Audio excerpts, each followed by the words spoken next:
జయలలిత పరిస్థితి అత్యంత విషమంగా ఉన్నట్లు చెన్నై అపోలో ఆసుపత్రి హెల్త్ బులెటిన్ విడుదల చేసింది. ఆమె ఆరోగ్య పరిస్థితిని వైద్యులు పరీక్షిస్తున్నారు. ఎప్పుడు కోలుకుంటారో చెప్పలేమని అంటున్నారు.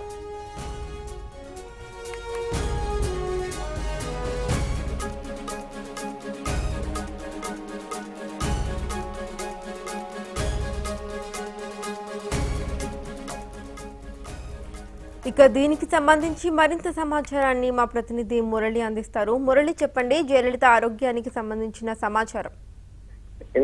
తమిళనాడు సీఎం జయలలిత ఆరోగ్య పరిస్థితిపై ఇప్పటికిప్పుడే అపోలో ఆసుపత్రికి సంబంధించినటువంటి వైద్య బృందం ఒక హెల్త్ బులెటిన్ ని కూడా రిలీజ్ చేయడం జరిగింది. ప్రస్తుతం ఆమె పరిస్థితి విషమంగా ఉన్నట్లుగా చెప్తున్నారు. అంటే నిన్న రాత్రి విడుదల చేసినటువంటి హెల్త్ బులెటిన్ లో ప్రస్తుతం ఆమెకి గుండె నొప్పి ఉంది. ప్రస్తుతానికి ఆ పరిస్థితుల్లో ఉన్నట్లుగా చెప్పినప్పటికీ ఇవాళ ఉదయం నుంచి ఎక్కడైతే నగరంలో ఉన్నటువంటి ఇటు చెన్నై కావచ్చు, లేకపోతే ఇతర ప్రాంతాలు కావచ్చు, ఈ ప్రాంతాలన్నింటిలో ఉన్నటువంటి జనాలందరూ కూడా, అభిమానులందరూ కూడా భారీగా తరలి రావడంతో, చెన్నై వైపు తరలి రావడంతో కొంతమేర ఆందోళనకర పరిస్థితి అయితే నెలకొందని చెప్పవచ్చు. అయితే ఈ రోజు ఇప్పటికిప్పుడే అపోలోకి సంబంధించినటువంటి వైద్య బృందం కూడా ఒక హెల్త్ బులెటిన్ రిలీజ్ చేయడం జరిగింది. దీని ద్వారా అమ్మ పరిస్థితి విషమంగా ఉంది, పరిస్థితి ఎలా ఉంటుంది అనే దానిపైన కూడా స్పష్టమైనటువంటి ఎలాంటి ఇది ఇవ్వకపోవడంలో కూడా కొంతమేర ఉత్కంఠ పరిస్థితి అయితే నెలకొందని చెప్పవచ్చు.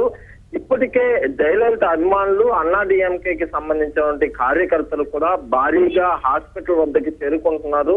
ఎప్పుడు ఎలాంటి వార్త వినాల్సి వస్తుందని చెప్పి ఒక భయాందోళనలో కూడా వీరందరూ ఉన్నట్లుగా మనకి స్పష్టం అవుతుంది. ప్రధానంగా ఇక్కడ తీసుకుంటే కనుక ఏదైతే అమ్మకి, అదే జయలలితకి సంబంధించి ఈ గుండె నొప్పికి సంబంధించినట్టు ఉందో ఇప్పటి వరకు ఐసీయూలో పెట్టున్నారు. అయితే దీన్ని సిసియు, క్రిటికల్ కరోనరీ కేర్ లో కూడా మనకు ఉంచినట్లుగా తెలుస్తుంది. ఏదైతే ఆమెకు సంబంధించినటువంటి రక్తనాళాలు ఏవి కూడా పూర్తి స్థాయిలో పనిచేయట్లేదు, దీని వల్ల మాత్రమే మేము పూర్తిగా ఇబ్బంది పడుతున్నామని చెప్పి వైద్యులు కూడా స్పష్టం చేయడం జరిగిందని చెప్తున్నారు.